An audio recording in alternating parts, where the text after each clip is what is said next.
Oh, Merry Christmas, everybody. Almost, right? Black Friday starts the day after tomorrow. Time to get shopping. We're going to have an intimate evening this evening. You know some candidates. Congratulating some other candidates. But before we do that, I'd like to ask former State Treasurer Timothy Lee, would you lead us in an invitation? Everybody please rise.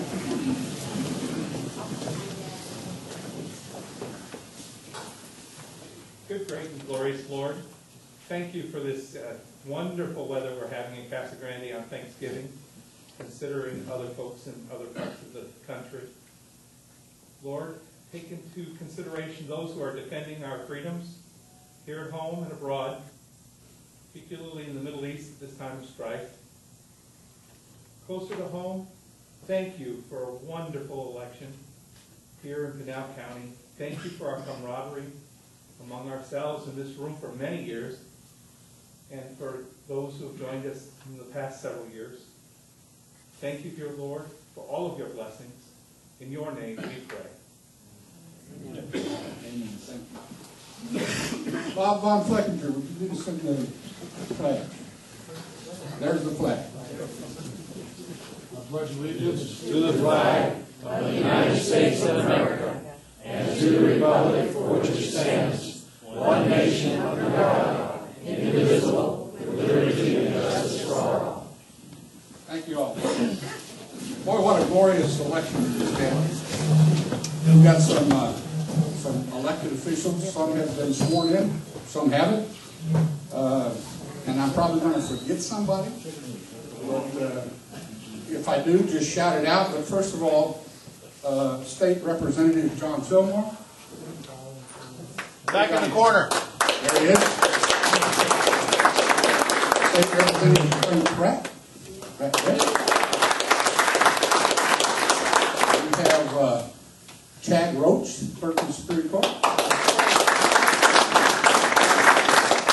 Representing the supervisors, Tony Smith. Our County School Superintendent, Jill Broussard.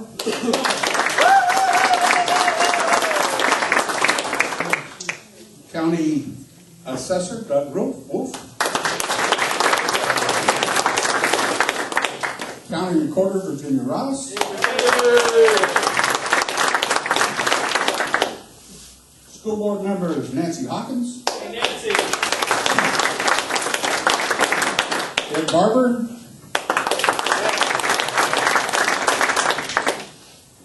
Who's maybe here? Jill. Yeah. Who's the other school board member? Come on, I'm sorry. Betty Fish. Betty Fish.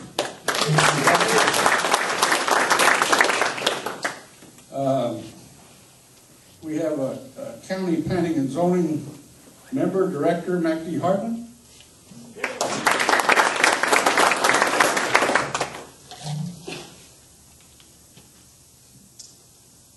Who did I forget?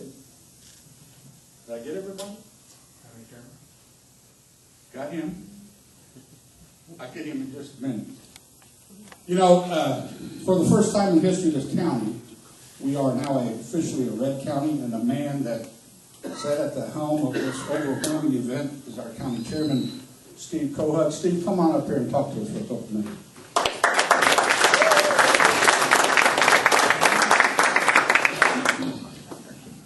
Thanks, Bill. Well, you know, the Democrats have the blueprint, and they did that to Colorado. We've got Red Storm Rising down here in Pinal. And for those who don't know, it wasn't just Pinal County. Graham County, Gila County also flipped red. You know, and I'd like to thank the many people who made all this possible. We raised more money than the county ever has before in the last 2 years. We raised 2.5 times as much money, held a lot of wonderful events. I'd like to thank Irene Littleton, who's here. Thank you, Irene. Barb Manning. And people that are on with the Reagan banquet. We raised a lot of money in this last cycle. We spent more money than we ever have in the county's history in the general election. roughly $14,000. And first time we're able to have candidates with signs like Jill Broussard to help her get as county superintendent of schools. It has been a wonderful 2 years. We've had a lot of people that have done a lot of work. And, you know, and really the credit goes to those people. It goes to the feet on the ground, the PCs, the people that ran the events. It is all their hard efforts with a little bit of, you know, occasional guidance and whatnot that made this all possible. And the ones that you should be thanking are those of you who did the work. You really deserve the credit for this. You did an outstanding job. And for the next 4 years, this county will be and stay red. And now we've got to work on the other parts of the nation that seem to be a little more troubled than our world down here. We got some work at state and some work at national. So that's the next thing we've got to get on to. But thank you all for your hard efforts and hard work. This is what happens when you plan the work, work the plan, and do the job. Thank you all.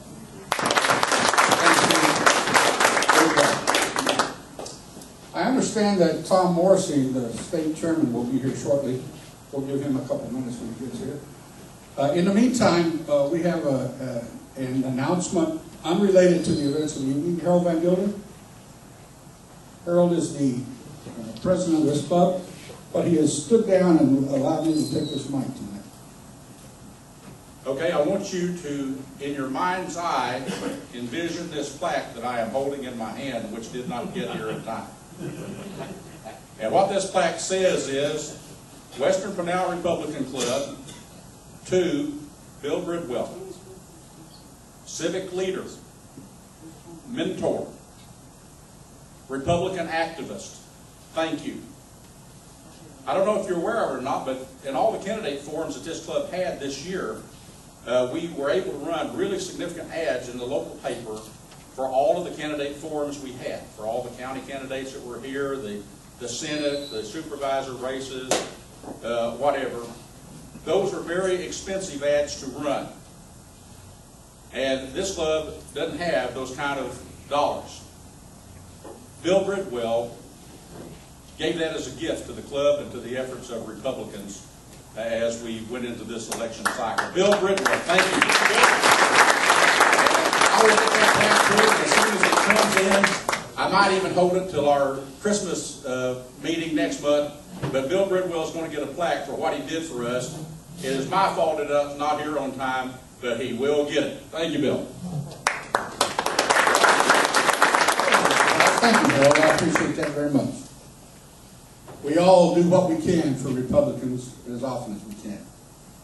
So, moving on, if the candidates for our county chair election on December 8th will come up and take a seat in no particular order. Ted Stevens, Irene Littleton, Sarah Larson, Harold Van Gilder, come grab a chair.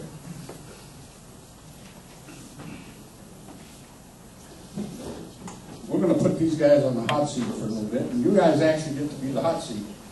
Well, unlike most of our forums, we have a set of questions that came prepared and we would ask. In this forum, you're going to get the chance to ask whatever you desire. We ask that you be civil, that you ask a question that can be responded to by all of the candidates, and that you just exhibit support for what is probably, in my 12 years of involvement, the first time that we have had this kind of enthusiasm for becoming chairman. We normally have to lasso somebody and tie them down. This year we have 4 standing up, and I can't tell you how pleased I am with that reckoning. I had the distinct privilege of being the first Republican to ever run for county supervisor in Pinal County in 117 years, back in about 2004. And we had just had 2 or 3 candidates at the time, and to have done what we have done in an 8-year time frame is pretty miraculous. It makes me very proud. So, without further ado, we're just going to start down here. Irene, you have 3 minutes. Oh, I thought he was going to be last. Hi, everyone. As most of you know, I'm Irene Littleton, and currently I'm the first vice chair and the first district chair for the PCRC. Currently, I wanted to make sure that everybody understood this. Currently, we have 240 PCs, including the 12 that are in process. That is the largest number of PCs that the PCRC has had right after an election. So that's really good. We can have as many as 541. So our goal is to recruit and train PCs. Also, I just wanted to make a note, the state chairman is elected by the state committeemen, of whom we will have 71 plus the new chair. So I just wanted to get those numbers out of the way. I bring them up because I think knowing the real facts about the PCRC is important to moving it forward. Understanding the requirements helps to get the job done. For all the complaining I've heard about the fact for the past 2 years, the PCRC assisted in bringing our candidates in Pinella across the line as winners. We now have control of the Board of Supervisors 4-1, the Corporation Commission, as well as State Senate and representatives still holding the House and Senate red. We have also changed the Pinella County Superintendent of Schools. That is a major, major issue. I wanted to let you know, I've been with the PCRC for over 3 years. I worked under Marty Hermanson as well as Steve Kohut. Like I said, I currently serve as first vice chair. I have conducted PC trainings for both District 1 and District 3 PC. At my request, Freedom Works came to Pinella County to get out the vote for both candidates and volunteers. They gave us a lot of information about social media and how it could help us get the word out. We held rallies in Casa Grande, AJ, and even the very blue San Manuel. Anybody from down in that area here? No, I don't think so. It was wonderful. We had a great time. I worked in the Victory office for both 2010 and 2012. I was the office manager. I got the volunteers in. We had 2 major walks in Casa Grande, which is a major effort in and of itself. And I have to tell you that Joe Ortiz helped us get walkers. What's that, 10 seconds? You got it. I got 10 seconds. Okay. So one of the other things I wanted to tell you was, these are the folks that are endorsing me. Paul Benview, Steve Smith, Todd House, Steve Kohut, John Fillmore, and Joe Broussard. So I thank you very much, and I look for your vote. Thanks, Irene. Sarah from Larson.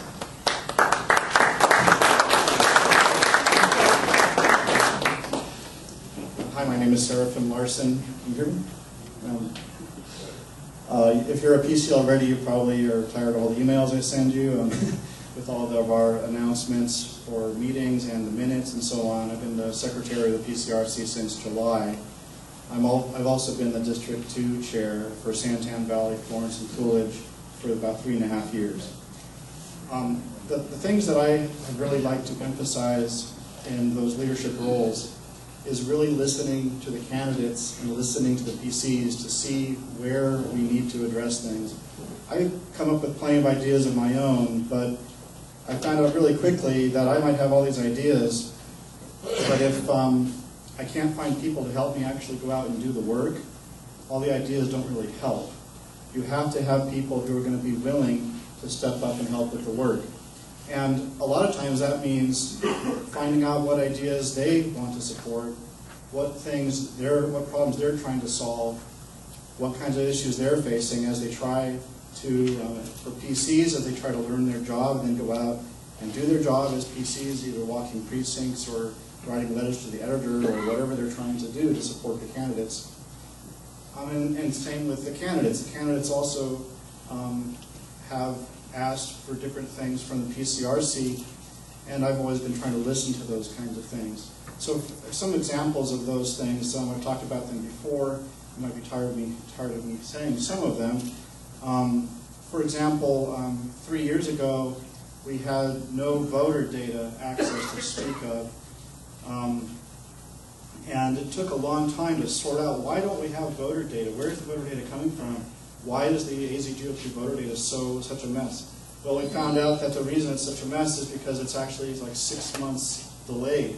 what happens is we get the data from the county, and then we give it to this AZGOP. But then I realized, why don't we just take this disk we're getting and make copies of it and give it directly to the candidates? Save that 6 months and give everyone all the data they need really easily. It's totally legal, nothing wrong with that. It's totally above board. So those are the kinds of things I was doing. And then also when I found that there were PCs who really felt like, I don't really know what I'm doing, I need to get trained, then we did training in District 2. We did train like 5 times. We trained a lot of PCs explaining the party structure, explaining how you can do things more effectively as PCs, how to actually knock on doors, what do you actually say to people. We practiced that. And also in the walks that we organized, we tried to team up new PCs with some of the PCs who've been more experienced. That's been really effective. Another thing is just looking for the people who are very effective and active. Barb Manning and I teamed up. I started noticing all the great work she was doing in Anthem and started asking her, what do you need to be more successful? What can I give you? What can I help you with? And Thank you, sir. yeah, so we worked really hard on that. Thanks very much. And Steve.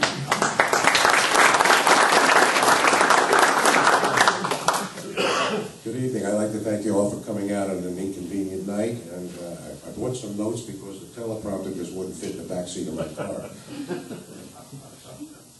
I'd like to say that this is an important discussion we have to have about the Republican Party and the direction it needs to go in. We have 4 candidates here tonight with 4 very different views of what has to happen to this party and bring it into the future. Our party has been divided by factions, and the party leadership is doing nothing to heal those wounds. I am proposing a new way to win the future. I am proposing an American way. I propose we have leadership that brings all the people to the table for honest, civil, and intelligent discussions to solve the challenges before us. I am not running to bring back a bygone era or to stay the course and continue the division or to change the Republican Party into a libertarian Ron Paul party. I am running because I know as well as you the dangers that lay ahead if we do not start to rebuild the country, starting with the county. We need to start immediately to build a serious online presence. My opponents have all been involved for years and haven't done anything to fix the problem. There is no excuse. Computers and websites aren't new, and I do not accept that it could not get done because the chairman didn't consider it important. Where was the rest of the PCR leadership for the last 2 years? Where was the leadership for the last 4, 6, or 10 years? Even if we could not win elections 10 years ago, we should have at least made an effort. Right? We got to admit that we live in the 21st century. My goal here tonight is not to put anyone down. The pettiness needs to stop. I only mention our lack of online presence because it's a perfect example of what happens when people, without the get it done job history, try to get the job done. It doesn't get done. I don't doubt the sincere concern for our country that my opponents have. We must be honest with ourselves, though. We have to understand that we have seen great results in the last few elections because of the huge demographic change that's taken place in our county and the fact that we are blessed with PCs who have gone out and done the hard work to get the new Republican base in the county to the polls. That's important, and the PCs have done a great job. We need more people, though. We need more PCs on the ground to continue to do the job. We need people and donors that feel confident with and help us raise serious funds for the party. We need leadership that understands how to grow organizations, motivate the people in those organizations, and how to set the right goals and surpass them. Doing what I just said is not a Tea Party idea, an establishment Republican idea, or a Ron Paul idea. It's an American idea, and that's what we need to rely on. I am not running to prove a point. I have been in business my entire adult life and have had great success, and I have been politically active for over 30 years. I am running because the way forward has to be different than anything we have done in the past.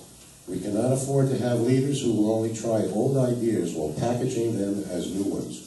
We need leaders with a get the job done track record and plan for future success. We have no choice. That's why I'm running.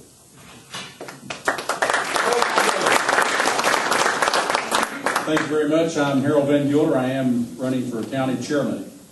I want to tell you what I've said every forum that I've addressed. The people that are here running and our current leadership in the party are good people. I don't know anything bad about them. They're all good citizens, hold jobs, pay their bills, take care of their business. My issue is what is done and what has not been done that affects the party here in Pinal County. I did have the pleasure of just a few moments ago finding out that without me asking, I have been endorsed by Bruce Ash, our national committeeman for Arizona, and by Randy Pullen, our former state party chair. They've allowed me to use their name, so I told them I would gladly use their name. Folks, I don't want to do a back to the future thing either. I don't know anybody that does, but one of the things that was pointed out at our one of our meetings, I think it was a July meeting, we had a guy named Phil Mason here, and I asked the question, why do we have 7 people from the PCRC at the National Convention in 2008 and none this year?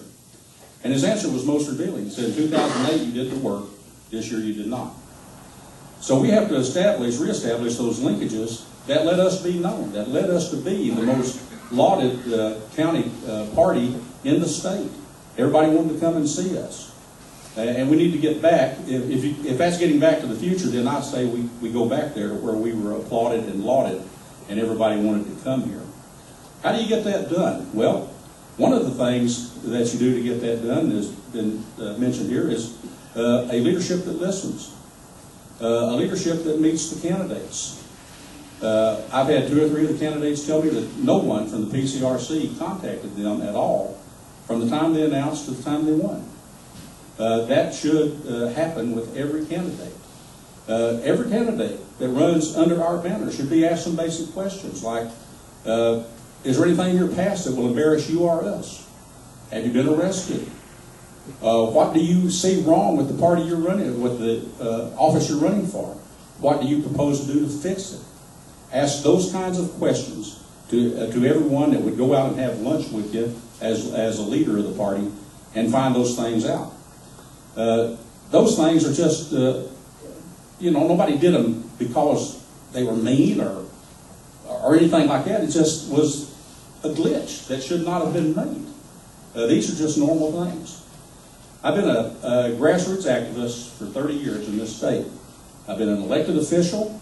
I've been a party organizer. I've done candidate training. I've worked on congressional campaigns as paid staff.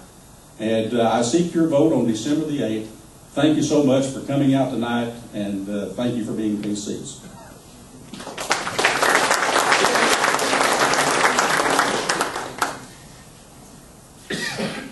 Thank you. Tom Morrissey, Chairman of the Arizona GOP. We're going to let Tom talk to us in a minute, but we're going to do some other things here right now. So tell me, guys, we're getting emails, all kinds of information about all of you. We appreciate that very much. March, April, fast forward 90 to 120 days. What is the most novel concept in 1 minute that you're going to have implemented in your first 100 days in office? Irene?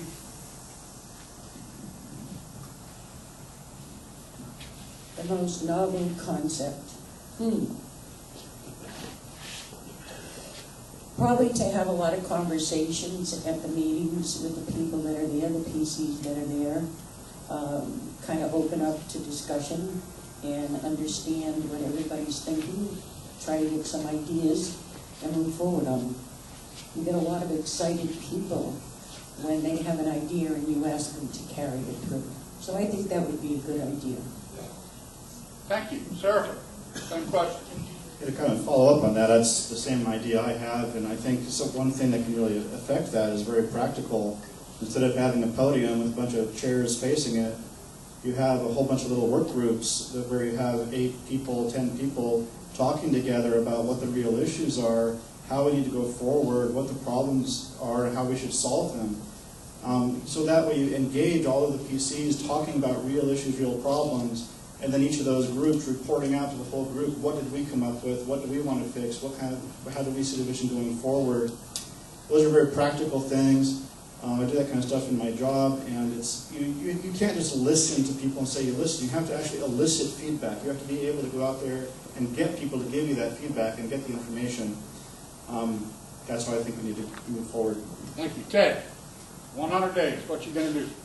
I think the first thing I'd like to see done is to get the website up and running with links to different office holders we have, and a live online blog, so that you have instant communication between the PCRC, the PCs themselves, and anybody in the public that needs the information.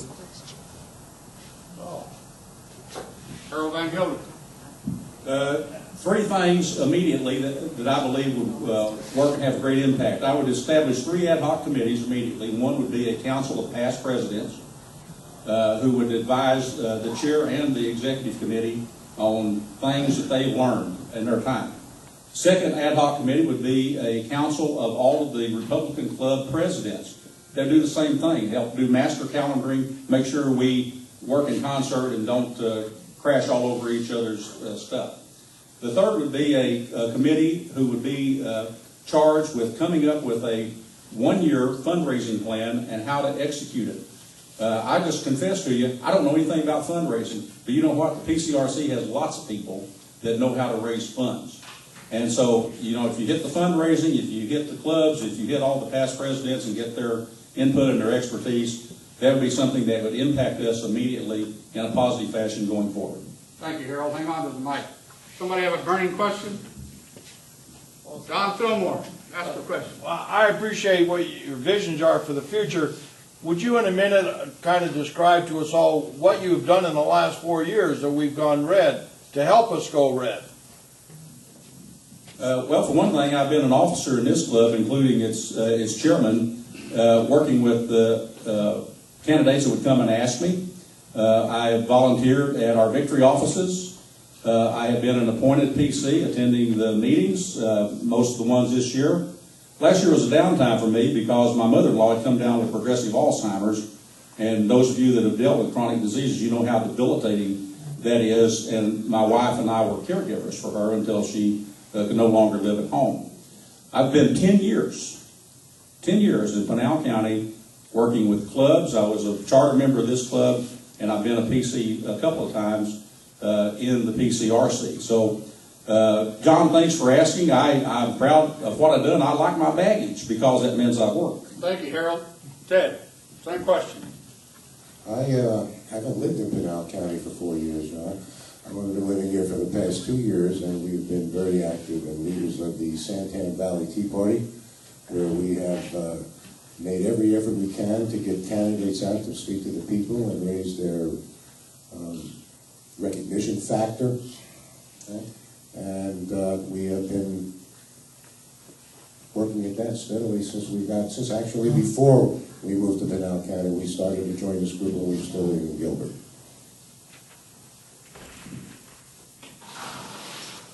Last 4 years?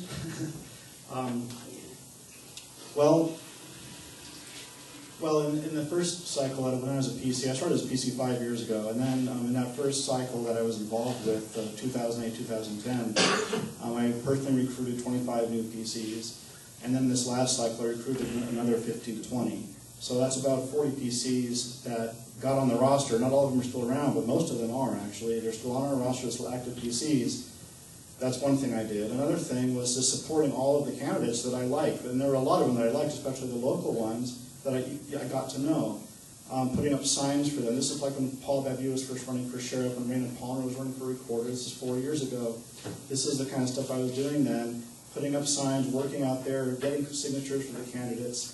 And then I became district chair, and as district chair in Santan Valley, Florence, and Coolidge, you might imagine that's a huge area. It's about 100,000 people. Trying to organize all the PCs in that area and get them trained. That's the kind of stuff I've been doing, plus some brochures and flyers and organizing. Anyway. Thanks, Harold. I've been part of the PCRC for a little over 3 years. I actually moved to Pinal County 5 years ago. Since I started here, I have been working with candidates. I have created rallies. I've done organization, I've created events that have helped in fundraising, and as some people know in this room, I've done candidate vetting, I've worked with all the candidates, I worked the Victory Office in 2010 and 2012, created walks, worked with the candidates, trying to help them in any way I can. I don't know if I forgot anything, but that's pretty much all of it in a nutshell. I love what I do. The candidates have been wonderful. Everybody's been very cooperative. I think I grilled our new supervisor for about an hour and a half, right? Supervisor Smith. We had a session in trying to understand the candidates. So I understand vetting as well. Thank Thanks, you. Irene. Pass the microphone to Ted. Chairman Kohut, you had a question over there. Well, Fillmore stole it a little bit, so Well, I make have up to another. modify it. Modify it. Here's the question. The objective under the bylaws of the PCRC is to find and support those candidates that stand on and adhere to the principles and policies of the Constitution, Declaration of Independence, and the platform of our party. As chairman, how are you going to make sure that what you are pushing out there does that, and once they're in office, keeps doing that? Ted? I don't think I understand what you're alluding to, The Steve. bylaws state that the objective of the party is we support candidates that adhere to the principles and policies of our party platform and our founding documents. That's I our agree objective. with that. That's our objective. I agree with that. Okay. So, as chairman, how are you going to make that happen in getting those candidates there? And then once they're in office, the more difficult part. How do you keep them appealing to those things? Given the opportunity, how would you vet a candidate?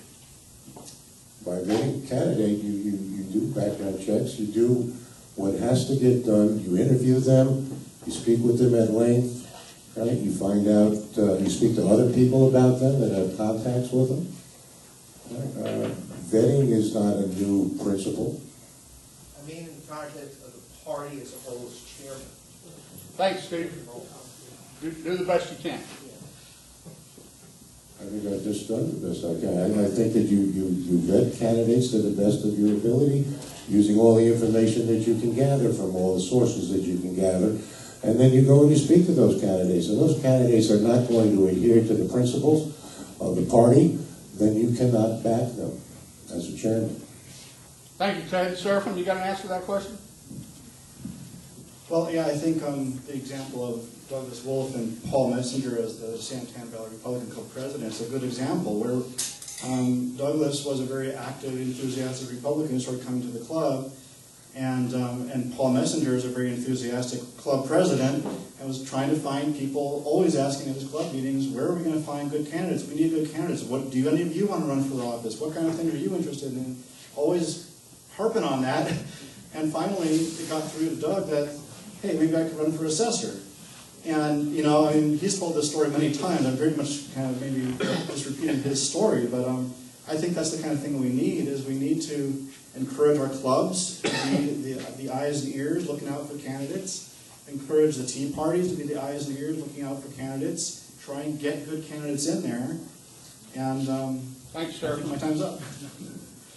Irene, hang on one second. You got an answer? Yeah. Is it true that it doesn't take a whole lot of mental acuity to become county assessor, Doug? Well, that was, Irene? all it takes is the gift of gab and a little yes. Oh, don't pick on Doug. Thanks, Billy. Okay, I think the first thing you have to do is you've got to understand the bylaws of the county and the state. You also have to understand the Republican platform when you're talking to candidates or identifying candidates. We created a questionnaire of vetting for the candidates so that everything would be fair. Every candidate would answer the same questions. Now, once the candidate is elected, that is our goal to get them elected, we at the PCRC, headed by Steve Kohut, we actually had a candidate in a roundtable session with the executive board because we didn't particularly like the way this candidate was voted. So we stay on top of everything. Thank you. Pass it down to Harold.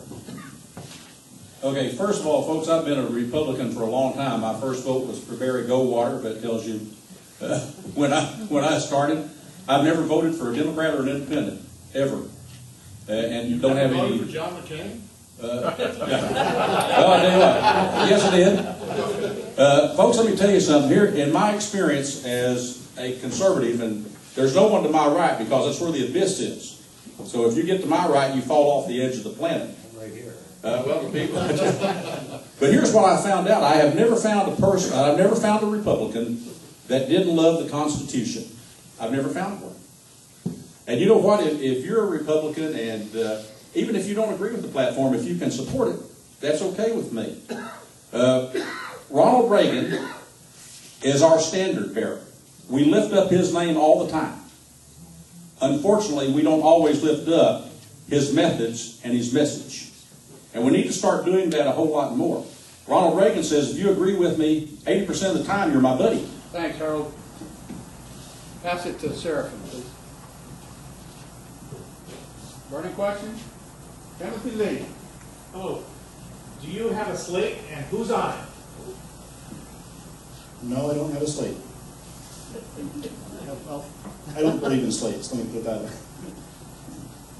No second. No, I don't have a slate. Breaking the mold, I have a partial slate. I've asked Raina Palmer out in Gold Canyon to run for secretary. She's agreed to do that.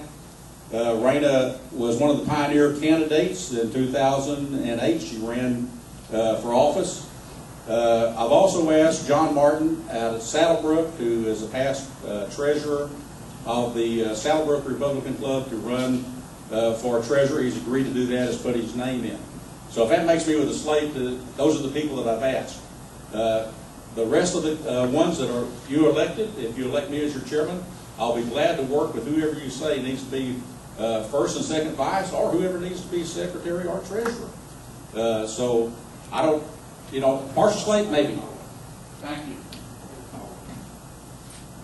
If you're not selected as chairman, will any of you or all of you serve as first vice chairman? Yes. All right. Yes? The way the election's set up is that can't happen unless there's a motion from the floor or something to change the way the elections are done. I am the first vice chair. Irene, keep the mic. Tony Smith. A house divided or a party divided can be weak and ineffective. What have you done as a party leader, either to bring together divisions, or if you don't have an example as a party member, what have you done in your personal life or professional life to bring people together? I'm a pretty friendly person. Everybody that I have met, I have enjoyed working with. And I'm constantly reaching out to other folks who may not be as close to the party or to the PCRC as I would like to see them be. And I'm sure this will all work out. One of my goals is to get this PCRC undivided and working together. We have an election in 2014 that is going to be an important election for all of us. We have to make sure that Arizona stays red. We have to work with our candidates. And the only way we're going to work that way is to be a team. I am a team player as well as being a leader. And Thank you. Down to Harold. Well, the first thing that I would do to bring unity back is I would speak to everyone civilly. If you ask me a question, you deserve a dignified response. And you know what? As PCs, you're all allowed to ask me any question you want to ask me in any manner you want to ask it. I have a duty and a responsibility, if you elect me as your chair, to answer you with respect. I don't really tout this a lot, but a lot of you may know I am a seminary student in my old age. I'm about halfway through a master's in theology. And I have pastored a couple of churches for Southern Baptist churches. Folks, if you think this party is a rough set of folks to manage, try being a pastor of a small country church. I mean, you ain't even lived yet, let me tell you. And I've been pretty good at that as, you know, an aspect of my personal life, and I believe that those kind of things work in all organizations. Harold, you Pastor Ted, does that make you the right reverend? Or Reverend Right? I have worked with people in different organizations, bringing them together for businesses all my adult life. It's what I have done. It is what made the businesses that I have run prosper. Right? And you do not build a business, you do not increase your business by insulting the clients that you work with. And right now we have a divided party here in Pinal County. And I think the most important thing that I can do is to get those parties to sit down, talk civilly together, right, and bring us all back together, because we need to be united if we're going to go forward into the future and continue the kind of results we need in this county. Thank you. Eric? Anthony, I'm very glad you asked that. That topic is kind of my specialty, and that's what I've been doing as district chair for a long time. Is I really believe in win-win. You know, we should be looking for win-win, and not just. What I mean by that is, I have pretty extreme views personally about, you know, government and politics and the kinds of things I'd like to see, but I'm not extreme at all in the way I relate to people, and I always try and find common ground. And I'm able to find common ground with any Republican very easily. You know, we have so much in common, like Reagan said, we have 80% in common, we're friends. It's easy to find common ground. And as long as we can not take things personally and look for that common ground, it's easy to find ways to build teamwork and to work together. And I think that's what I've proven in District 2. It's a very effective model. I wish we'd do that more. The thing that makes it even very attractive is that it doesn't involve any compromise.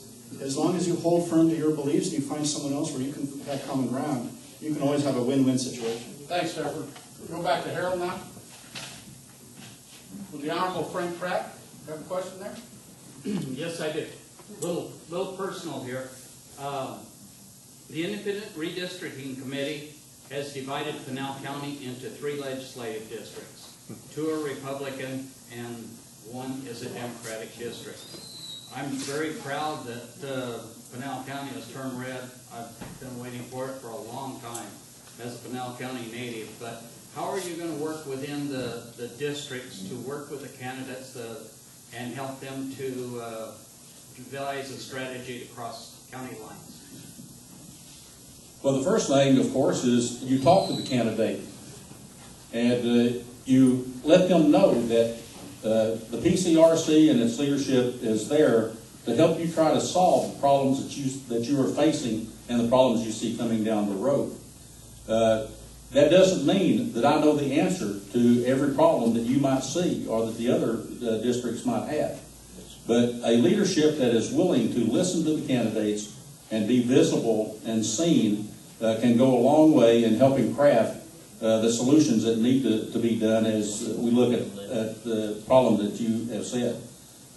Legislative districts are a different thing to try to wrestle, but you can't wrestle those things to a successful conclusion if your first premise is no. Your first premise is going to be yes, I will listen, let's see what we can do. Thank you, Harold. Ted? Well, I kind of agree with a lot of what Harold just said. We need to talk, we need to listen, we need to work with them. One of the things we can't do is wait for the candidates to come to us. We have to go to the candidate and say, what is there that you need that we can do to help? And if we work that way, and we work with the leaders of the other districts, right, we'll make some headway, common ground.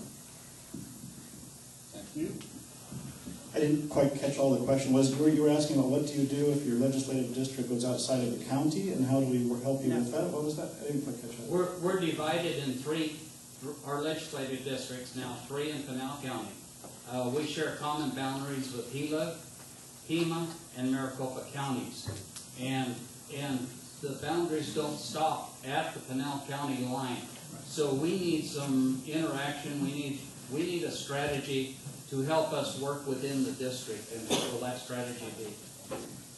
You mean within the whole district, not just the part that's in Pinal? Yes, correct. Yeah, I think that's an important question, because it's not just a question for candidates, it's an important question for all of our legislative candidates. It's also a question for the party organization. And I think we need to have open channels with all of those different counties that we border on. Like LDA goes up into Gila County, right? So we need to work with the Republicans in Gila County and try and make sure that they're working to support you also and try and coordinate some of that.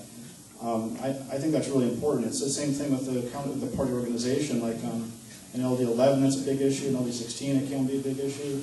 And we need to be in front of that issue and working with the different people who are involved there, and not just kind of let it sit and let them come to us. We need to, the county chairman should work with the other county chairmen involved there and the LD leadership, the LD candidates, to try and come up with good solutions.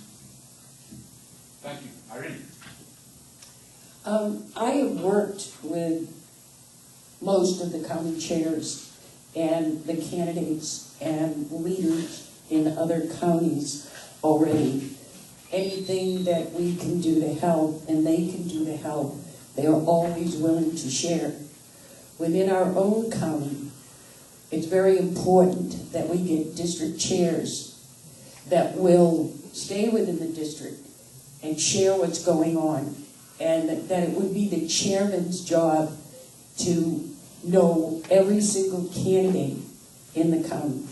But most of the other counties, Maricopa with Rob Haney, and down in Pima County, actually it's been Karen Schutte and what was her name? Carol Cox that I've worked with. So, I've stayed in touch with everybody around, including the state chairman. Thanks, Irene. You're getting back to Ted. We're going to wrap this up very quickly. I know that several people have questions. We're going to go to 30 seconds. Barbara Manning, do you have a burning question you want to ask these people? Yes, thank you. You referred to the formation of an ad hoc committee, presidents of other Republican clubs. Would you be willing to include the presidents of the Tea Party clubs in that committee? I did not refer to the ad hoc committee. That was Harold, but the answer to your question is yes, I would be. If you were to have such a committee, I would think the presidents of Tea Party should be involved. Seraphim? Yeah, I like that idea too, and not just Tea Parties, but also other conservative organizations like youth, Young Americans for Liberty is a really good one. They're very active, and the chair of that organization for the state of Arizona lives in our county. And there's other organizations like that, like the College Republicans, Young Republicans. We need to get those groups involved also. Well, funny you should ask, Barbara. Monday night we decided to have a quarterly meeting with all of the conservative leaders in Pinal County, and we're setting our first one for January. So we're already in the process. And I said what I meant, conservative leaders. We need everybody to get together to get across the line. Thank you. Harold, that was your question. You got an answer for that? You betcha. Yes, I would, as long as everyone that came to the table understood that it was a Republican Party committee. Anybody can come as long as there is a connection or a nexus to us. I want to be the chairman of the Pinal County Republican Committee. That's all I want to be. I don't want to be anything else.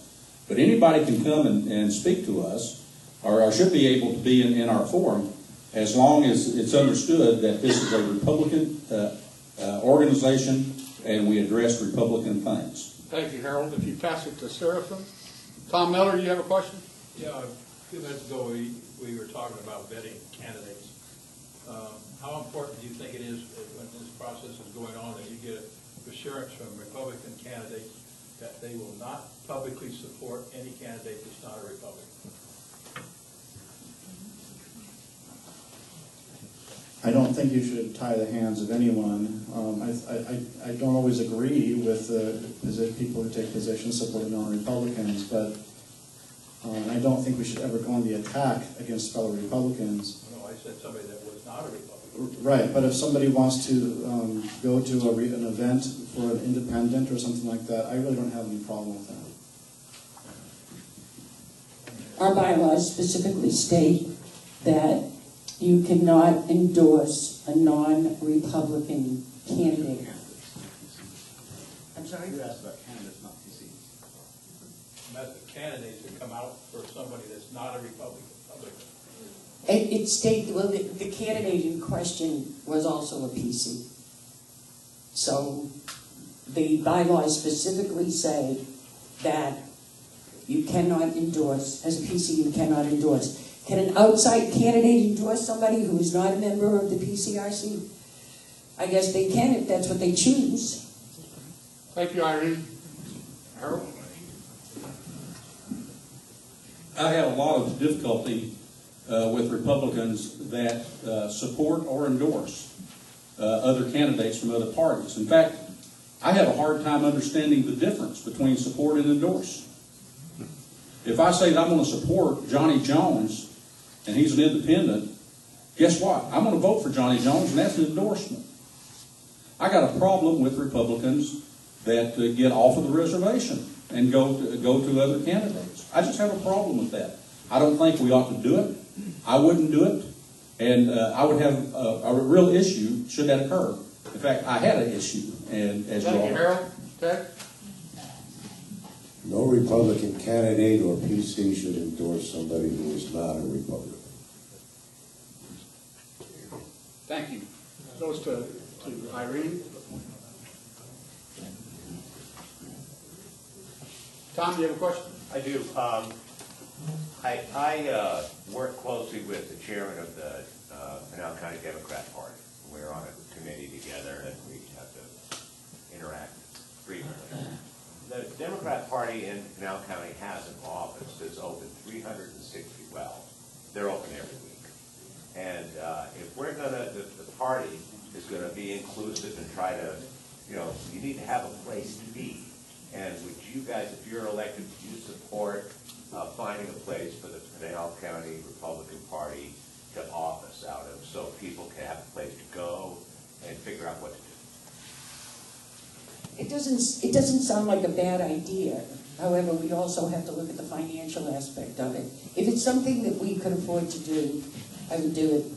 And I think I would try to work with the state to do something along those lines, to help us do something along those lines. But I'd love to have a place where, you can go, you can call, what you can do, but it's going to depend on financials. Thank you. Back to Harold. The answer is yes, and by the way, this has been a topic for some 10 years in Pinal County Republican life. We've never been able to find the Rosetta Stone of how to get that done, primarily because of money, and also in an area this big, where do you put it? Yeah. But yes, if we had the wherewithal or could find the wherewithal or work cooperatively with the state or someone else to find a place that we can hang our banner and say, here is our focal point, you betcha. It ought to be done, and we should need to pursue that. Thanks, Harold. Okay. The answer is yes. I don't think it has to be an it. I think it could be more than one, and I would be happy to lead the fundraising effort needed to get it done. If we would do that, I'd want to make sure we know what the purpose is and fulfill that purpose. The Democrat headquarters is in Florence. I live in Florence, and I go by there fairly often. The place is a little hole in the wall. It's always locked. There's nobody, everyone there. There's no one ever there. Is that what we really want? What purpose does that serve? Yes, that's what we want. If that's what we want, then we have to have a clear purpose, and we have to go after that purpose. But if we're just going to have a place to store our records or something, it seems like an expensive way to have a place to store your records. Can I say something real quick? No, you can't. No, you can't. We got a question back here. Come back to Harold. All right, seeing as that we've gotten sort of onto fundraising, my question is centered around fundraising. I know that we've had a lot of candidates in Pinal County that, especially Jill Broussard, who was the beneficiary of receiving some money from the PCRC, but I know there were a lot of candidates that also wished that there was money available for them in the county. What is your plan to really implement a serious fundraising mechanism to go not just within Pinal County, but to actually attract fundraising outside of the county, even possibly out of the state? Well, I just have to go back to my previous comments. One of the first things I would do is establish a fundraising committee who would be charged with developing a plan of action to get that done, and charge them with no limits. But again, I have to have somebody that knows how to do that, because you know what? I don't know how to do that. I can't even ask my wife for extra money. I don't know about you guys, okay? But so you get people that know how to do it. You empower them. You set them free, and I think that's how you have to address it. And I think there's two parts to the answer I'd like to give.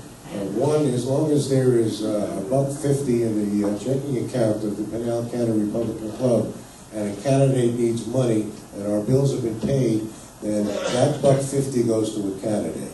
We don't sit on money when there are candidates who need it. Secondly, I happened to be on the phone about 2.5 hours before I drove up here with some serious fundraisers from the state, and they told me they would love to invest in Pinal County, and I said, great, right? But they said Pinal County has to stop acting stupid. That's their words, not mine. I think we do need to have a committee, like Harold's saying, of people who are really good at fundraising. I know John Fillmore has good ideas for fundraising, so does Ted and Irene and Nancy is on fundraising. I think there's other people too with that kind of experience. What we should do with the money, I agree, it should go to the candidates, but they do have to come and ask for it. But and if that's campaign finance law. But what we can do is go out there and let them know, hey, if you want help, you got to come ask for it, and keep repeating that, keep calling them, keep letting them know. If you want help, it's available, but you have to come ask for it. That's how it has to work. Thanks, Irvin. You got the microphone, Irene? Bill Bridwell, got an office we can have? That's what I was going to say. Okay. First of all, the PCRC does not give money to candidates. It will help them with signs, it will help them with flyers, it will help them win the election, but it does not give them money. I have worked with people outside of Pinal County to do fundraisers in Maricopa County and in Pima County. What I'd like to do is I'd like to have that committee, but I'd like to hear from every single PC about any idea they have for fundraising. Because there's lots of things that even somebody who's done it doesn't always understand. Thank you, Irene. I think we've got a good sense of these candidates. We're going to have one final question. I ask the esteemed, honorable former mayor of the city of Maricopa, Anthony Smith, to ask the final question. What do you believe? What do you believe is misunderstood about you, or a misunderstanding that you would like to clear up this evening?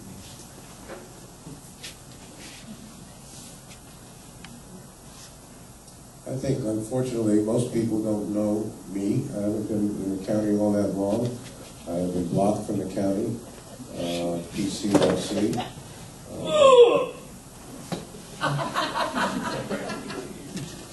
That was filmed.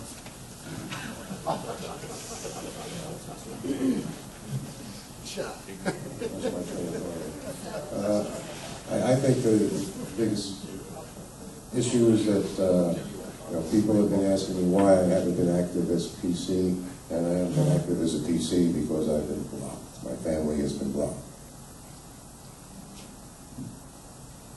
I don't really know what there is to misunderstand about me. I've been very straightforward all the time about any position I hold, about any idea I have. I'm always that way. If you have any question about me, I'm always very straightforward. I know people all across the county. I've worked with everybody in every possible faction there could be, and I think I get along pretty well with everybody, and I don't really know what those misunderstandings might be.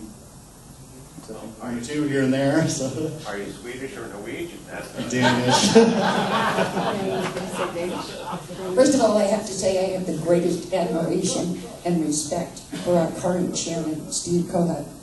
But I am not Steve Kohut. I have an entirely different outlook. I have an entirely different plan. But his knowledge is going to be the best tool I have to move forward. I also worked under Marty Hermanson. Marty was a different person than Steve. And I am a different person than Steve. Because everybody just stops and thinks, I wish I had Steve's brain. But I'm the worker. I'm the idea person. I'm the person that gets along with everybody. Thanks, Harry. And I'm just a little bit nutty. It has come to me that there's been a really persistent rumor that I'm in bad health and that death's door may not survive if you elect me as your chair. As you can see, I'm breathing and taking nourishment. The only thing that I'll admit to in terms of health, you notice I wear suspenders all the time for about the last year or so. I did have the unfortunate circumstance of having contracted Dunlap syndrome. And for those of you that don't know, that's where my tummy is Dunlapped over my belt and I have to have these suspenders. You know, so if you would decide to elect me as your chair, I will make it to 2014. Thank you, Harold. All right, starting with Sarah from wrap it up, 2 minutes. And then we have a special guest.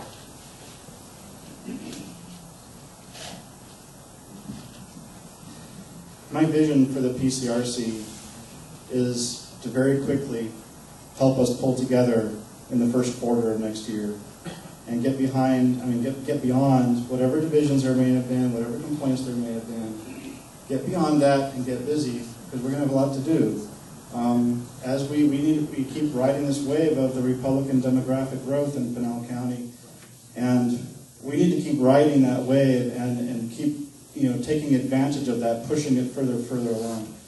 So my vision is to first we solve those problems, and then but we quickly move on beyond that, and to get that feedback from the candidates. What worked for them? What did the PCRC do? What did the PCRC fail to do? What can we do better? And get that feedback from the candidates, from the PCs, and make practical, real plans for going forward. That's my vision to get us to the next election. We have some very important elections. Chad's up for re-election if he's going to go for the clerk of the court again. Of course, all of our state representatives and senators are up again. Governor's going to be up again. So my vision is that we have all of those things in place so we can really keep the momentum going and take it even further when we move forward. Thank you, sir. Okay, the one thing that we haven't talked about is training. Training is very important to the PCRC. I've done PC training. We brought Freedom Works in to do candidate, get out the vote, and supported training. We brought GoPac in to do the same kind of training as it got closer to the election. So I think that's very important to the PCRC. People have to understand what their role is. And we need to get more PCs. We need to be a group, a team, working for one goal. That's what I used to always say from the election. Everybody remember, what are we going to do? We're going to win. And that's the goal of the PCRC. Harold? Folks, every organization that's successful, that's made up of volunteers, has these two attributes in place. The people that belong to it find a value in being there. And it has to be enjoyable. I don't care if that's your church, if that's the Kiwanis Club, the Rotary Club, the Garden Club, or whatever. If those two things are not in place, people will vote with their feet and leave. So whoever you elect as your next chair is the face of the Pinal County Republican Committee for the next 2 years. And you need to ask yourself the question, will this person be one that will try to engender value that you would seek? And is it fun when I come to the meetings? Now you might think that being fun, what's fun got to do with it? Well, like I said, if you're not happy at church, guess what? You go to another one. If you're not happy at the Kiwanis Club, you're going to become a Rotarian. You got to have value, you got to have enjoyment in the work you do, or else you're not going to be there. I solicit your vote if you're a PC on December the 8th. We have great things to accomplish. We got to rebuild this next year and then get ready for 2014. Because guess what, folks? The Democrats are going to be doing the same thing. They're going to be rebuilding, they're going to be retooling, and guess what? They know how to play the game. And we need to be ready for them come 2014.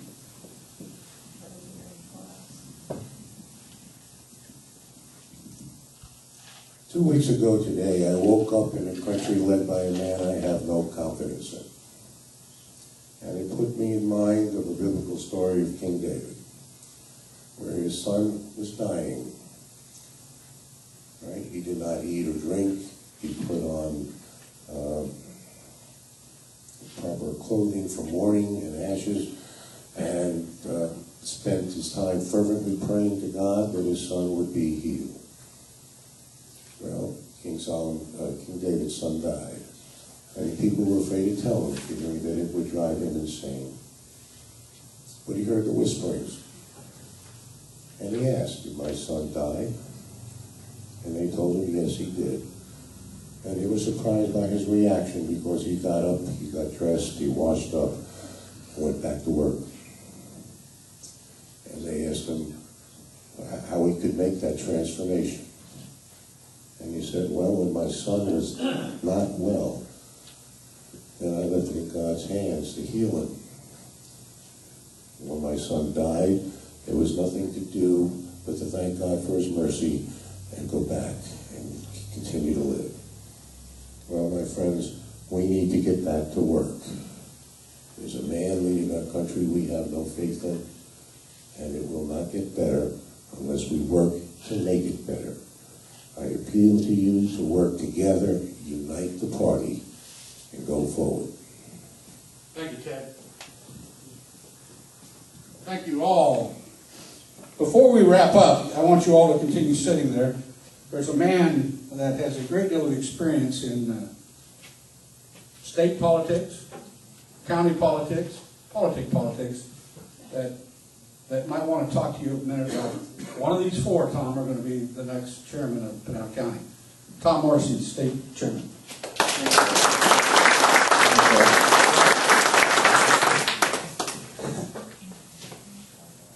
After you get elected, you're going to wake up the next morning and you're going to say, what did I do to myself?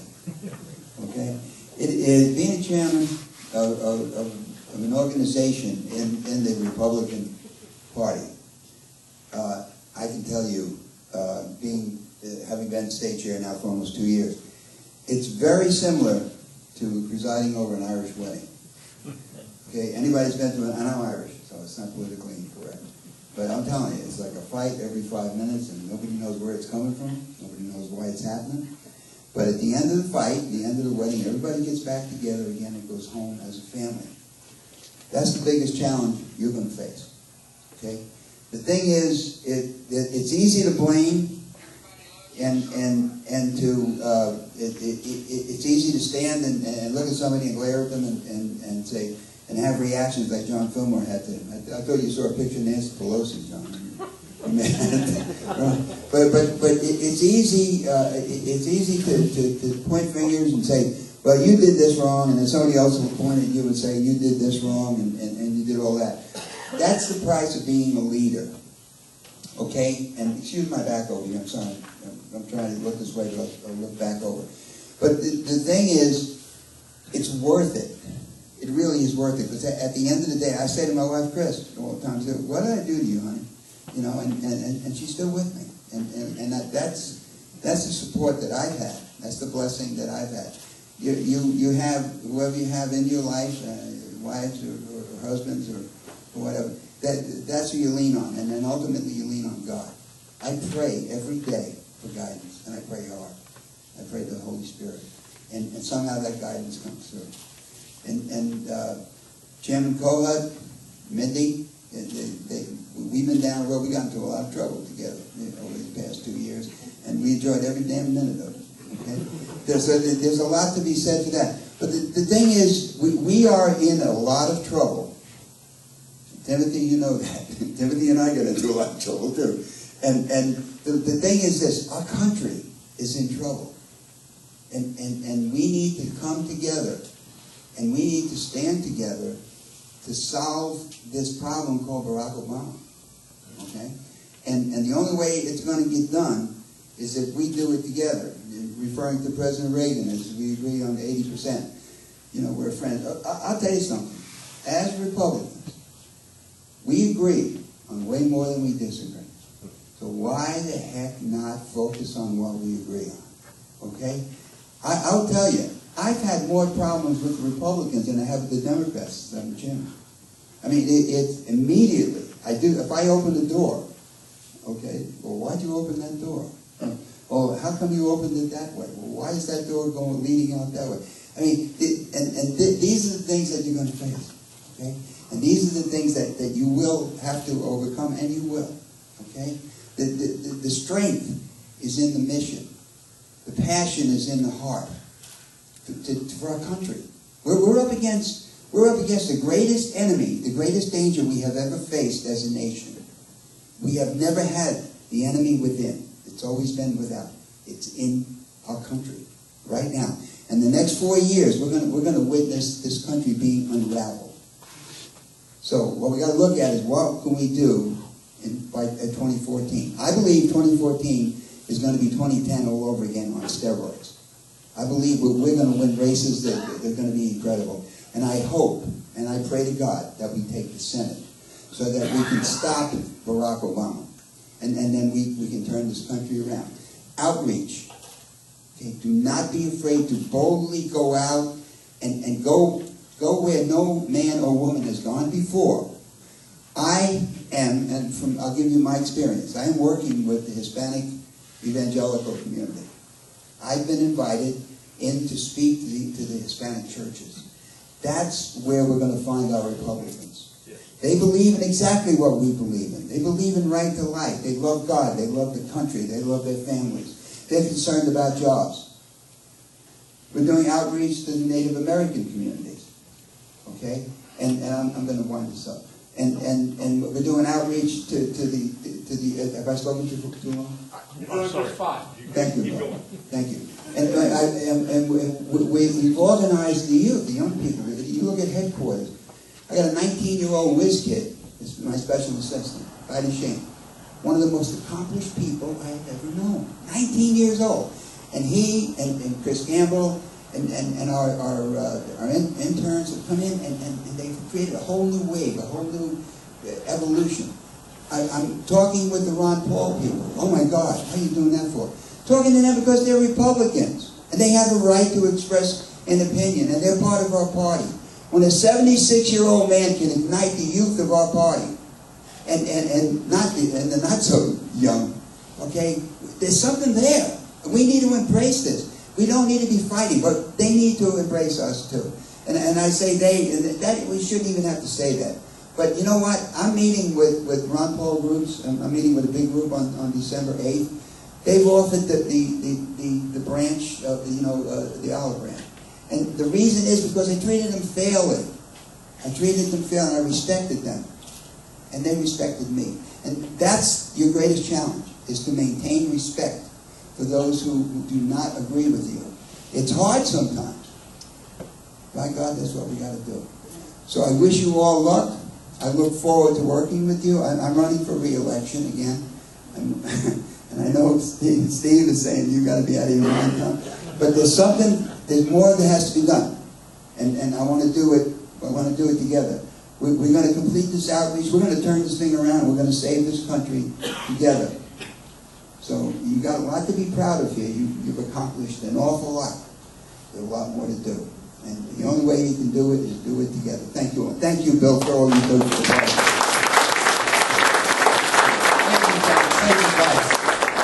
Thank you guys take that stuff to heart. Are there any other candidates running for any of the chairs or anything you want to? Clara, you're running? We're not going to talk. Just tell me what you're running for. All right. I was told that I can have it. I understand that. I am running for second vice chair. Excellent. Thank you. Hold on. I hope it's wide, because I'm running for it too. Anthony. I'll put my hat in for first vice chairman. Glad to be here. Thank you, Barb. I'm Barb Manning, and I put my name in for first vice chair. First vice chair. Now, we got some races going to happen. We have other candidates here. Somebody want to jump up and jump in? You know, we can nominate you from the floor. You know, the thought occurred to me. We're gonna have some talk about Thanksgiving here in just a minute, and we're gonna do our 50-50 drawing, and then we're gonna conclude. We were gonna have other speeches. We're not gonna do that. We want you to think about this race right here. But the thought occurred to me. You know, 2014 we're gonna have a lot of fun, but in 2016. Well, we've got 2 county seats left to go, isn't that right? And unless Barb and Virginia get drunk together, or Jill hangs out in shorties a little too long, you know, these guys could be our elected county officials for 20 years. Congratulations. Congratulations. Tony's going to run for governor, he told me, so at some point in time he'll vacate that seat. But this is a red county, and it's going to be red for a long time.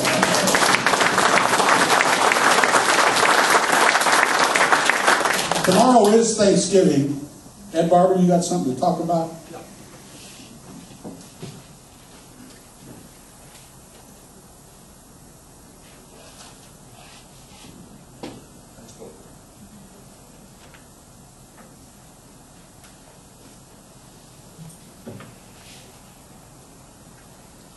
Some 200+ years ago, this nation was founded by people who were called pilgrims, and I'd like to read you just a little bit about pilgrims.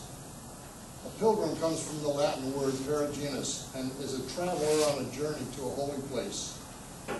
In this context, it's useful to ask how it applies to our country's history. The road to separatism began with Reformation.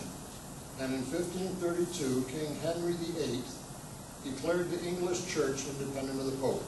His successors introduced further religious reforms, and later in the 16th century, some Englishmen believed more reforms were needed to, quote, purify, unquote, the church. Among the more radical of these Puritans, they were called separatists, who formed congregations entirely apart from the English church. One separatist group centered in Scrooby at the home of William Brewster. Some of you may have heard of William Brewster. The English crown, King James, forbade separation from the church, persecuting and imprisoning many. And in fact, they had a printing press, these folks, where they printed Bibles. He went in and he took all the type font, so they couldn't melt type anymore to print anymore, and he took a big screw out of the printing press, so the printing press was left inoperable. These folks, despite King James' efforts to prevent their departure, bought a boat called the Speedwell and got a hold of some investors who would put money into the Mayflower to bring 102 people to the United States. The 2 boats went out from England, Plymouth, together. The Speedwell developed such leaks they had to come back to port and put all 102 people on just the Mayflower. You can imagine, it's a 100-foot boat. You can imagine how overcrowded it was. On the 16th of October in 1620, they left England on the Mayflower, sailing for Virginia, where there was already a settlement. They missed the target. They came principally because of religious persecution by the English king. 66 days later, they landed in Plymouth. But because the water and food on the ship were depleted, they had to stay at Plymouth. There was just nothing else they could do. And they went on shore on the 21st of December in 1620. 1 year later, now mind you, there were 102 that got off the ship. 1 year later, only 53 were left. If ever there was a sign of commitment, gosh, that was it. In the autumn of 1621, the remaining 53, quote, pilgrims celebrated a successful harvest with the Wampanoag natives. And I'd like to read you something that was written by William Bradford. His writings were called Of Plymouth Plantation. I will not read it in the early 17th century English. I'll read it in something that is a little closer to today.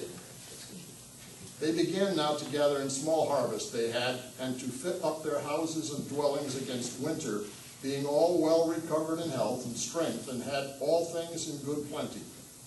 For as some were thus employed in affairs abroad, others were exercised in fishing about cod and bass, and other fish, of which they took good store, of which every family had their portion.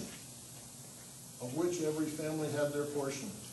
Our culture is sick because we don't treat other people.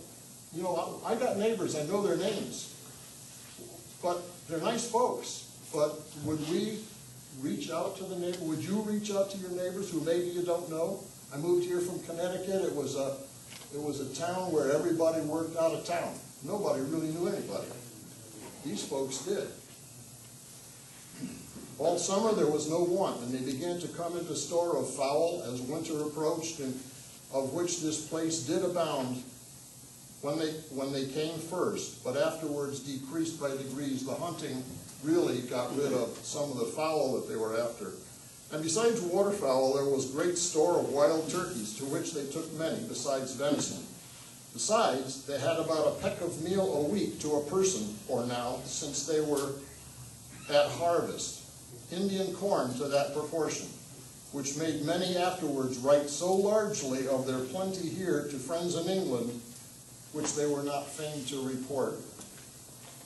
Here were folks who came for religious purposes, because the King of England said, no, if you don't follow what the Church of England says, we're going to take your Bibles, we're going to master your presses, we're going to put you in jail, and he did all of it. We have opportunities here in this country because of those people and what they believed in to do things that they didn't have the opportunities to do. We have the wherewithal to do it. God bless us that we have these things. I pray that we will all take advantage of the things that are available to us. Thanks for your time.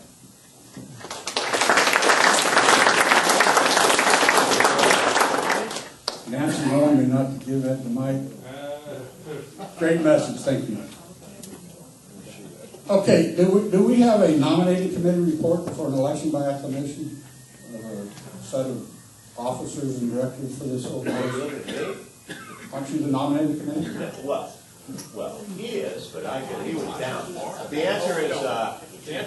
The answer is no. There will be no election? We're going to do it at Christmas? Work will come out. Okay, there'll be you're all invited to the Christmas party. Come join the WPRC. Run for office. We need a chairman. Is that why we don't have it yet? Do you have a drawing? I certainly do. Somebody reach in that bucket. Get your tickets out.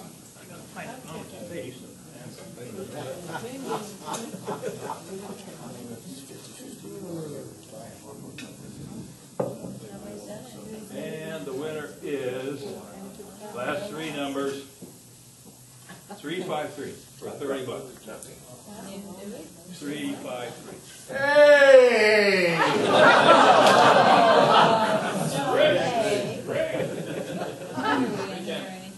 Some have all of them. Is that correct? All right. Well, thank you. Now, you told me that wasn't going to happen. He lied. Okay, is there any important things for the good of the order? Any announcements? You I just all. want to say, Bill, Yes, sir. that me and the sheriff have been pretty lonely, and we are looking so forward to having taken over this county. So. Hey. Be careful sitting down in Chad's office. He's going to talk your ear off a long time because nobody's reported there in a long time. Any other announcements? Thank you all for coming. These candidates will talk to you all night long. We're adjourned.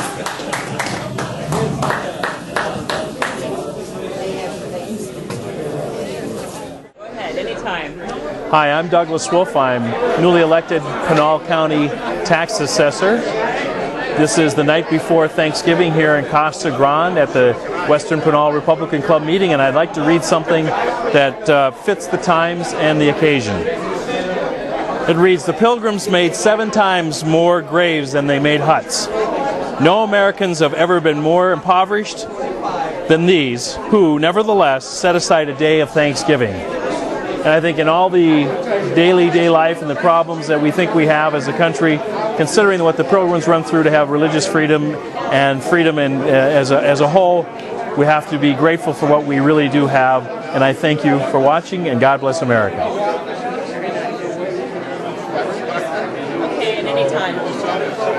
Okay, well, I thought the forum very interesting. I really do agree that we do have 4 very distinct good candidates. I think one of the most interesting things that was discussed only a little bit, but we should have actually paid a lot more attention to, was the fact that regardless of how much money was raised, be it $7,000 or $14,000, depending on the source of who you're talking to, the Pinal County Republican Party needs to start raising serious money. When you're talking to real fundraisers across the state and across the country, $14,000 going into a general election is really not what serious Republican Party organizations and serious fundraisers are looking at as a success. It's better than anything we've done before, but we do need to do a lot more. Other than that, I thought that the one thing that also should have been discussed a lot more was not just if candidates need to actually abide by the platform, but how in line are the actual chairman candidates with the party platform. My biggest concern is one of the candidates happened to be a campaign surrogate, an official campaign surrogate for the Ron Paul campaign. And a lot of people know that there's a lot of aspects of Ron Paul's agenda which don't exactly mesh with the, what I'll call the orthodox Republican platform. So there were some questions. Obviously, there's only so much time you can have in one forum. Hopefully, there'll be another forum or 2, and we'll be able to go from there. But otherwise, I thought it was a great evening. I was glad to see such a great turnout here in Casa Grande. And you said your dad... Yes, in full disclosure, yes, my father was Ted is Ted Stevens. My father is Ted Stevens, one of the candidates running for the county chairman, which is why when I did ask my question about fundraising, I did my best, I thought, to ask a very broad question that really wasn't pointed, didn't really try to score any extra political points. And obviously, I am an elected PC. I know who I'm voting for. But I think as more and more people hear what's going on, as long as people make an informed decision, and as long as the conversation stays civil and above board, I'm okay with that. Whoever wins, as long as it is kept above the belt and it's kept civilized, may the best man or woman win, preferably my father. Tell me what you thought about today's event, and what would you like to say to your fellow Republicans out there? Well, I think the best thing is that we had representation from a bunch of different factions within the Republican Party. We had a conservative end, the libertarianist end, the old guard, and someone I consider the new guard that's coming into the Republican Party. I think it was very good to see the difference in reactions between all of them, to see the different answers, and that we all do agree on many of the same things. It's just we have to focus on those and work forward. I think that's the best thing that I gained out of today's event. Another question I have is, they talked about getting more Hispanics into the Republican Party. Yeah. What can you say about that? Well, I work with the Arizona Latino Republican Association. I do a lot of work with them, and unfortunately, we have a county in Pinal County where we do not see the embracement that we need. I look around this room. I can look around right now. I'm probably the only non-plus 50-plus non-Caucasian here. So it's kind of out there, but we have to realize that the Republican ideas are Latino ideas, especially in the Southwest here in Arizona. Family, faith, pro-life, hardworking. You do not have Latinos who just want to come for free stuff that are American. Those are the people that we all don't want here. And once the party starts to change the identity of who identifies as a Republican, once we get that message out, it'll start to change. And that's what we work for in Alra, and that's what I think that our leaders need to realize. And I think that this election was a big wake-up call, because we almost saw Jeff Flake beat not lose to Richard Carmona. Obama decimated Romney, and the Hispanic vote went to Obama. So we have a lot to overcome, and I think we're gonna start to focus on that. And they have a bullet, they have a bullet for us saying, "Hey, Republicans, we can shoot you down because we can get the minority vote." And we have to say, you know what? We have the right ideas. They just don't know it. Every one of them is Republican. They just don't know it yet. So that's my bottom line with that. Great. And talk about a little bit about your mission. You ran for... I ran for Pinal County School Superintendent against my primary opponent, who was Joel Broussard. At that point, we were the rare case where we sat down with each other, didn't smear each other, we talked get together, learned what ideas we shared, learned what differences there were, and we became really good friends. And at the end of it, I managed her campaign through the general election, and she was victorious. And that was one of the really, really good things that I think happened. And you don't normally see that in a primary campaign. You see people from the same party tear each other apart, and we're really good at that. And we need to work against that, and we need to start seeing what unites us and really, really work towards that. So that's my mission.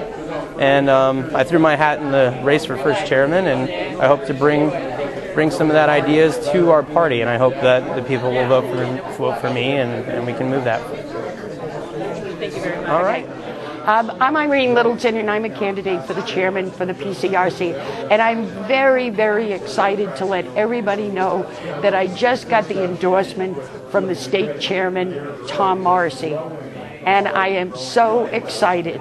I want to be the chairman of the PCRC. I know I can do a wonderful job. And please, I'm asking for your vote. Thank you. Very nice. Thank you. I was so excited. Well, congratulations. Yeah.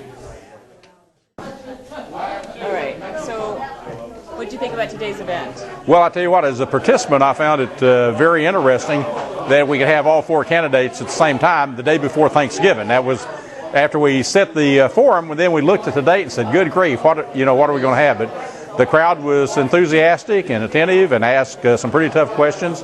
And so I believe that the people that were here saw the clear differences between all of us that were candidates, and I think they'll be able to make up their mind easy. Hopefully I'll be the one that they pick. I thought it was good. I liked the opportunity to talk to people, to the PCs and candidates, see what their issues are, where they need to get more support from the PCRC. The PCs sometimes want more help on being trained or getting just more information, to have more communication, to know what's going on, especially the newer ones. And the candidates also always have a lot of concerns just about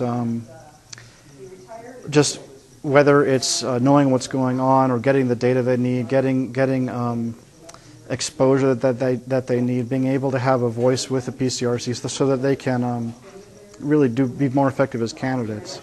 So I always like hearing from them what their ideas and concerns are, and that's really what I've always been about in my role, is trying to, as district chair in that area and as secretary for the PCRC, is to listen to those concerns and try and solve problems for them. Help find practical solutions to these real problems that come up, just those kinds of things. I think that's what we need more of, is to listen and to solve real problems. There's a lot of great ideas out there about what we should do we could do with the internet, or we can do with this or that. But really, we have to focus on solving the real immediate problems that all the PCs and the candidates have. And the only way you can really do that is to listen to them, find out what those things are, and then work those things out. So, thank you. Was that helpful? No, it's very good. Was that good? Okay.